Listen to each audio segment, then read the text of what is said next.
ଆଜି ଆମେ ଶୁଣିବା ଭାଗବତ ଗୀତାର 21ଟି ବିଚାର। କର୍ମ ଉପରେ କାହାର ଅଧିକାର ଅଛି, ଫଳ ଉପରେ ନୁହେଁ। ଭଗବାନ ଶ୍ରୀକୃଷ୍ଣ ଅର୍ଜୁନଙ୍କୁ କହିଛନ୍ତି ଯେ ମଣିଷର କେବଳ ତାର କର୍ମ ଉପରେ ଅଧିକାର ଅଛି, ଫଳ ଉପରେ ନୁହେଁ। ଯେତେବେଳେ ଆମେ ଫଳ ବିଷୟରେ ଚିନ୍ତା କରୁ, ଆମର ମନ ଅସ୍ଥିର ହୋଇଯାଏ। ତେଣୁ ଗୀତା ଶିକ୍ଷା ଦିଏ ଯେ ଆମେ କେବଳ କର୍ମ କରି ଚାଲିବା ଉଚିତ, କାରଣ ଫଳ ଈଶ୍ୱରଙ୍କ ଇଚ୍ଛା ଏବଂ ସମୟ ଅନୁସାରେ ପ୍ରାପ୍ତ ହୁଏ। ଏହା ହେଉଛି କର୍ମଯୋଗ। ଆତ୍ମା ଅମର। ଗୀତା କହେ ଯେ ଆତ୍ମା ଜନ୍ମ ନିଏ ନାହିଁ କିମ୍ବା ମରେ ନାହିଁ। ଶରୀର ପରିବର୍ତ୍ତନ ହୁଏ, କିନ୍ତୁ ଆତ୍ମା ଅନନ୍ତ ଏବଂ ଅବିନାଶୀ। ଯିଏ ଏହି ସତ୍ୟକୁ ବୁଝିପାରେ ସେ ମୃତ୍ୟୁକୁ ଭୟ କରେ ନାହିଁ ଏବଂ ସାହସ ଶାନ୍ତି ସହିତ ଜୀବନ ବଞ୍ଚେ। ଯାହା ଘଟିଲା ତାହା ଭଲ ପାଇଁ ଘଟିଥିଲା, ଯାହା ଘଟିବ ତାହା ଭଲ ହେବ। ଜୀବନରେ ଯାହା ଘଟିଗଲା ତାହା ପାଇଁ ଦୁଃଖ କରିବାର ଏବଂ ଭବିଷ୍ୟତ ବିଷୟରେ ଚିନ୍ତା କରିବାର କୌଣସି ଲାଭ ନାହିଁ। ଗୀତାର ବାର୍ତ୍ତା ହେଉଛି ଯେ ପ୍ରତ୍ୟେକ ଘଟଣା ଈଶ୍ୱରଙ୍କ ଇଚ୍ଛାରେ ଘଟେ ଏବଂ ସବୁକିଛି ଆମ ମଙ୍ଗଳ ପାଇଁ ଘଟେ।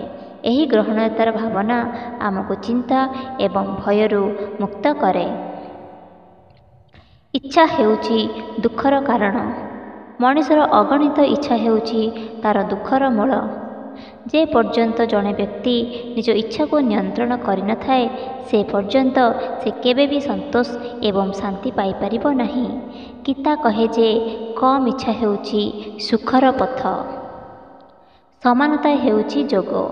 ଭଗବାନ କୃଷ୍ଣ କହିଛନ୍ତି ଯେ ଜଣେ ପ୍ରକୃତ ଯୋଗୀ ସେହି ବ୍ୟକ୍ତି ଯାହାର ସୁଖ ଏବଂ ଦୁଃଖ, ଲାଭ ଏବଂ କ୍ଷତି, ବିଜୟ ଏବଂ ପରାଜୟ ସମାନ ଭାବରେ ଥାଏ। ସମାନତାର ଭାବନା ମନକୁ ସ୍ଥିର କରେ ଏବଂ ଜୀବନକୁ ସନ୍ତୁଳିତ କରେ। କ୍ରୋଧ ହେଉଛି ଅଜ୍ଞତାର କାରଣ। ଗୀତା ଶିକ୍ଷା ଦିଏ ଯେ କ୍ରୋଧ ଆସକ୍ତି ଏବଂ ଭ୍ରମ ଆଡ଼କୁ ନେଇଯାଏ ଏବଂ ଏହା ବୁଦ୍ଧିକୁ ନଷ୍ଟ କରେ। ଯେତେବେଳେ ବୁଦ୍ଧି ନଷ୍ଟ ହୋଇଯାଏ, ମଣିଷ ପତନ ଆଡ଼କୁ ଗତି କରେ। ତେଣୁ ଧୈର୍ଯ୍ୟ ଏବଂ ଶାନ୍ତି ହେଉଛି ପ୍ରକୃତ ଶାନ୍ତି। ସଂଯମ ହେଉଛି ସର୍ବୋତ୍ତମ ଶକ୍ତି। ଇନ୍ଦ୍ରିୟଗୁଡ଼ିକୁ ନିୟନ୍ତ୍ରଣ କରିବା ହେଉଛି ସର୍ବୋତ୍ତମ ବିଜୟ।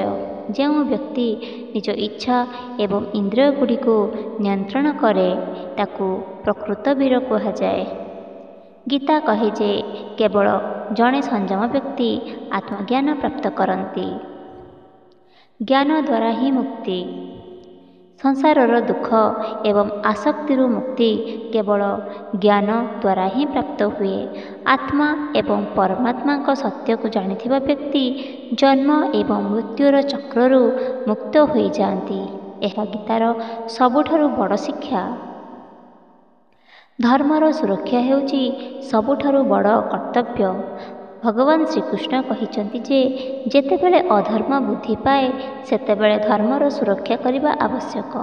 ମଣିଷର ପ୍ରଥମ କର୍ତ୍ତବ୍ୟ ହେଉଛି ପ୍ରତ୍ୟେକ ପରିସ୍ଥିତିରେ ଧର୍ମ ଅନୁସରଣ କରିବା ଏବଂ ଅଧର୍ମର ବିରୋଧ କରିବା।